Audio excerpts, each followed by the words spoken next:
Coffee break. Look at my mug, guys. Perfect for the occasion, right?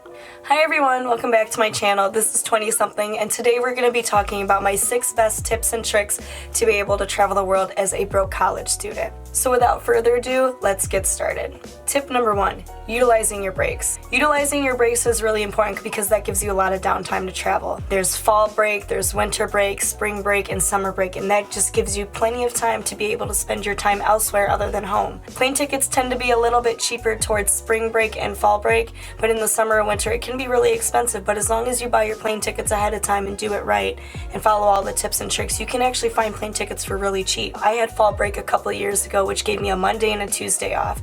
So what me and my friends did was did a Friday, Saturday, Sunday, and Monday.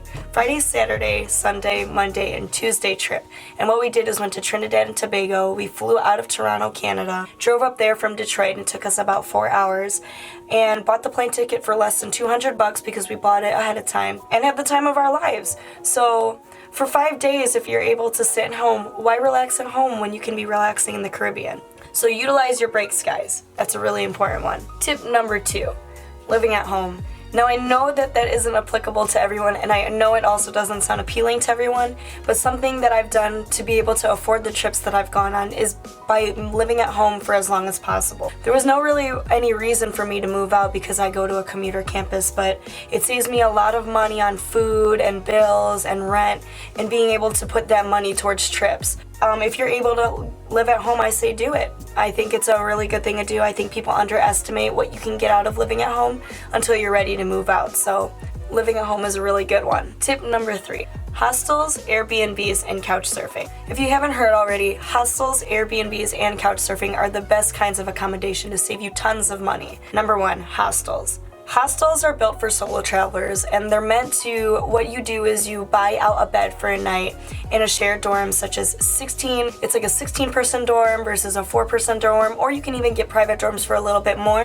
It could be up from $10 US to $25 US, and it's really, really cheap per night. Instead of renting out a hotel room, you can save a ton of money and meet people from all around the world just by doing that. I stayed in some awesome hostels and met a bunch of friends from around the world that I still talk to today. Number 2, Airbnbs. Airbnbs are really, really good if you want like a really private home and some private time, and if you're going with a group of friends or family. What people normally do is that they rent out houses, and you're able to rent these houses for a night, and these houses can be absolutely amazing. They can have like a skyline view of New York City, they can have like a view of the ocean over in the Caribbean, just like all kinds of cool stuff for a really cheap price. And then number 3, couch surfing. Couch surfing is a really good idea if you are really trying to get your bang for your buck and stay somewhere for free. I know it takes a lot of courage to be able to do that because I personally haven't done it myself, but I am planning on doing it in the future. And there's a website for it, couchsurfing.com, where you're able to see verified hosts and see the reviews and see the people who have stayed there and just give you free housing. It's nice to get someone like that a gift if they offer you free housing, but if you're really on a budget and you want to go somewhere, couch surfing is a great way to go. Crash on someone's couch, you meet friends from around the world, and yeah, you save a lot of money by staying for free. Tip number 4, being a server. Being a server here in the US is something that has enabled me to be able to travel to all the countries that I've been to. What serving is like here in the US is that you're able to make cash home every day based off of tips. Luckily, I work at a higher end restaurant that has bigger bills and people tip more, which means I get to bring home a lot of cash every single night that I can put towards traveling because I'm living at home. So being a server, I highly recommend. It's like less qualifications, you don't need to do much. A lot of servers are like the young broke college students, and you're able to come home with cash every day, so I might as well do it and I'll be able to afford trips and travel the world. So that's what I do.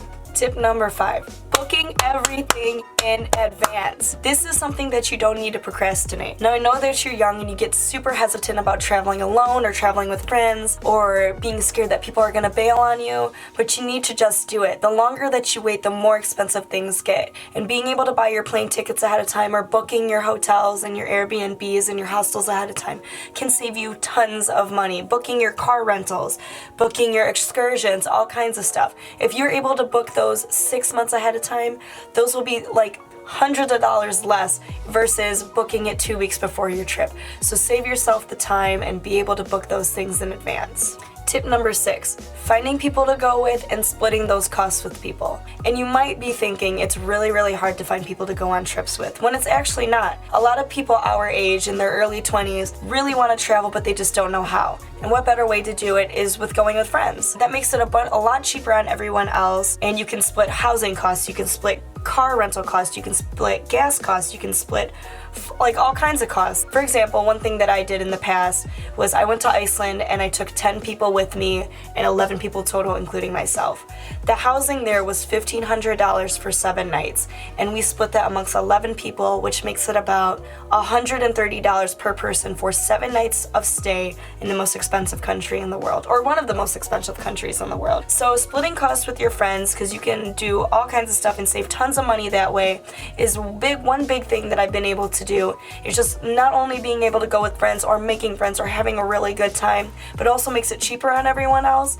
And that's how you're able, that's my favorite tip. That's the number one thing that has been able to allow me to travel super cheap and have an awesome time with my friends. Alright everyone, and that's it for today. Those are my 6 best tips and tricks that have been able to allow me to go to 18 countries as a broke college student. Like, comment, and subscribe if you like my content, and comment down below and let me know what else you want to see. And until then, I'll see you guys next time. Bye!